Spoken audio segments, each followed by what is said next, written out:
and then we'll put you on a medication. So does it make sense that you should wait until it gets that bad that you would be put on medication, or it would be better to treat it now to get you back to health? The next test that we're going to do is what's called food allergy testing. It's very common for people to have undetected food allergies. Some symptoms of food allergies are chronic pain and fatigue. So when you have these food allergies, it creates inflammation. That's going to irritate nerve endings. You're going to get chronic pain, and it's also going to make you tired. It also can affect the digestive system, which can make your bowels not move enough or move too much. It also can cause other digestive problems, can cause, make you feel bloated after you eat. It's a very common symptom. You may feel sick after you eat. It can also cause sores in your mouth. So when we do food allergy testing, we're going to look for the main food allergies. The most common are going to be gluten, which comes from wheat, rye, oats, and barley, milk, eggs, yeast, and soy. Now when we do these tests, we're going to not only determine if you have a sensitivity, which with proper care you probably can overcome, but we're also going to find out if you have a genetic issue where your body does not make the proper enzymes to actually break down these products. If we find that you have an immune, if you have a genetic problem, then these foods may be something you're probably going to have to avoid your entire life, because your body just doesn't produce the necessary components to actually break down those foods.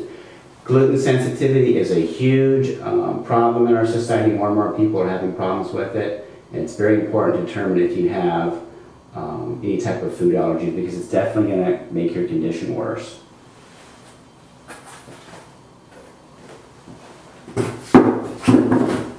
The next test that we're going to do is what's called the Adrenal Stress Index. And this is a test that's not a blood-based test, it's a saliva-based test.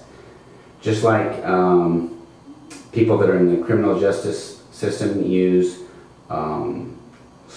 swabs of saliva and a tissue to determine what's going on with your DNA.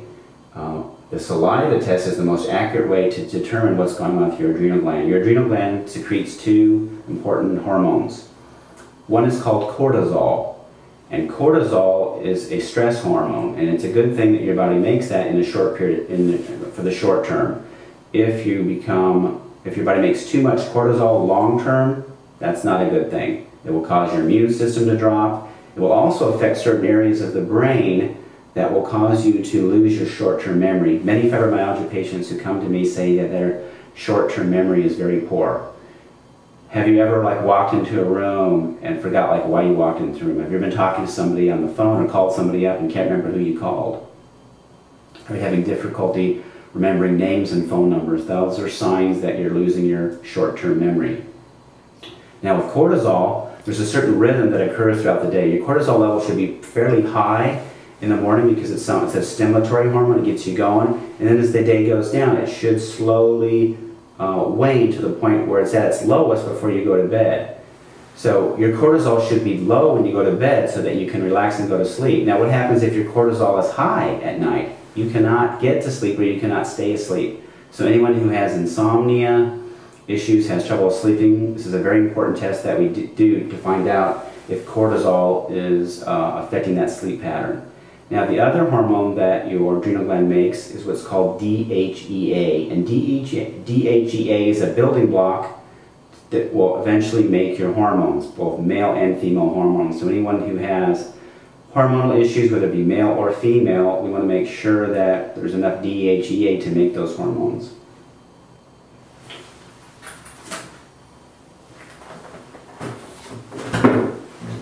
The next test that we're going to do is we're going to do what are called immune panels. Now this concept is a little bit complicated, so you might want to take special attention to this. Now the reason that we do immune panels is we want to see how your immune system is functioning. And what we're suspicious of is that you might have an autoimmune disorder. Now the immune system, a healthy immune system, is going to attack and get rid of dying tissue or unhealthy tissue. That's normal. But if your immune system starts to attack healthy tissue, that's not normal. That's a very bad situation. So we need to do these tests to determine if that's happening. Now there's all kinds of tissues that can be attacked through autoimmune disorders. If your joints are attacked, that's called rheumatoid arthritis. If your connective tissues are attacked, that's called scleroderma or SLE. If your thyroid is being attacked, that's called Hashimoto's thyroiditis. Now there's a lot of other, and multiple sclerosis, that's an autoimmune disorder where the myelin, which is like the insulation around your nerves, is being attacked. That's called multiple sclerosis. And there's a lot of other autoimmune conditions that don't even have names for them yet, but the idea is that your body is attacking itself. That's a very bad situation to be in. So in your immune system, there are kind of like two sides of your immune system. There's what we call Th1 and Th2. Th1, those are the T cells. Th2, those are the B cells. Now both T cells and B cells are specialized white blood cells. Th1 cells kill bad things. We call that an antigen. It could be a bacteria, virus, parasite. Your body's going to try to kill that because it's not supposed to be in the body. Now sometimes these T cells can't find what to kill. Like viruses are hard for the immune system to find. So what the B cells will do is it will create an antibody to put like a marker or a tag on that bad guy so that the T cells can find it easier and kill it. So normally there's going to be a balance between T cells or Th1 and B cells or Th2. When we have a balance, we're going to have a properly functioning immune system. But what can happen sometimes because the body can't kill the bad things, these excited T cells start going after healthy tissue. Now, there are some markers that we do our immune panels that we're going to look for.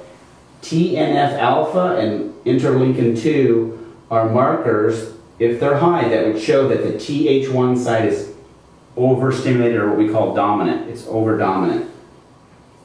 When we do our immune panels, we're going to look for Th2, we're going to look at interleukin-4 and interleukin-10. Now, if these levels are high, that's going to tell us that our Th2 side is overstimulated or dominant.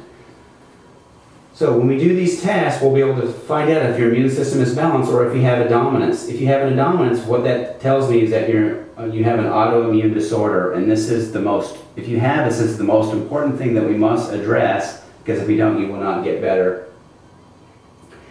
Now, once we determine that you have a dominance, we have to find out what is causing that dominance. It could be a parasite, a virus, a bacteria, a heavy metal, or a food sensitivity that your body is not able to deal with properly. Now, if you have a Th2 dominance, it could occur because you have an anemia situation, blood sugar problem or adrenal problem. And we'll find that out from our complete metabolic profile and our adrenal ASI test.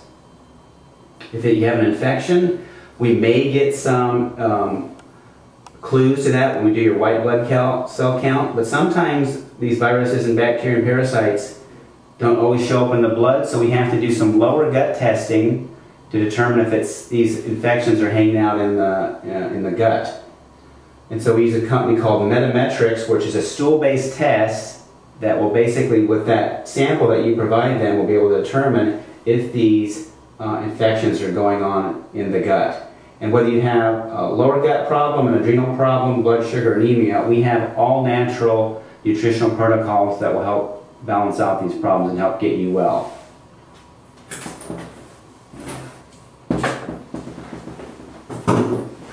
The next test that we're going to do is we're going to do what's called an intestinal permeability test. And we're looking for what's called leaky gut syndrome. Now, in your intestine, you have a barrier, an immune barrier that keeps things, undigested food particles and other things that shouldn't be absorbed into the body. You can think of that barrier as a screen door. When you have a screen door, that screen door keeps out bad things like bugs and things like that, and also lets good things in like fresh air. So what can happen is due to overuse of antibiotics, parasites, or other things that damage that lining, what happens is that these tight junctions that keep the bad things away start to open up. And when they open up, undigested food particles and other things will leak into areas where they're not supposed to be, and the immune system is going to attack that. And that's going to create inflammation. Inflammation is going to create pain. It's going to create all kinds of health problems for you. So this particular test that we do, we'll find out